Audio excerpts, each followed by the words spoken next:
Hello guys! Ngayon nga pala ay pupunta kami ng Warding Elementary School para mag-practice ng arnis.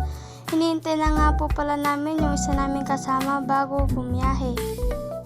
Dahil kompleto na po kami, ngayon po ay kami ay bumibiyahe na. Ito nga po pala yung first day namin para mag-practice ng arnis. Nakarating na po pala kami sa Warding Elementary School, hinihintay na lang po namin ang aming coach. Medyo nahihiya pa itong mga kasama ko kasi binibidyohan ko sila. Si mama, binigyan niya pa ako. Tapos, dami kaming buburakot sa'yo. Yakult. Ito nga, walang tindahan dito. Tutan? Hinawala siyang... Kasi madami naman kayong bakon, buburak na lang. Pati ka, ako din. Ako bumili. Ano na yung pa-pray sa pili? Baka din na lang tayo mag-mimili. Clark! Wala niya dito.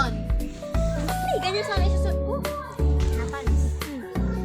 Yan nga. Tama na Sinakyan namin. Dahil wala pa si coach, nagkikwentuhan lang muna kami ng mga kasama ko habang naghihintay. At ito si Lysel may pinapakita, birthday daw ni Lindsay. Sa sobrang boring ni Clark, nagwalis na lang siya gamit yung dahon. Kami naman ay pa-picture-picture lang para may mamay day. Nandito na nga yung coach namin kaya nag-i-start na kami para mag-practice ng arnis. Ito nga pala yung eskwelahan ng Warding Elementary School. Nag-warm up na din kami bago mag-start pero nakalimutan kong videohan.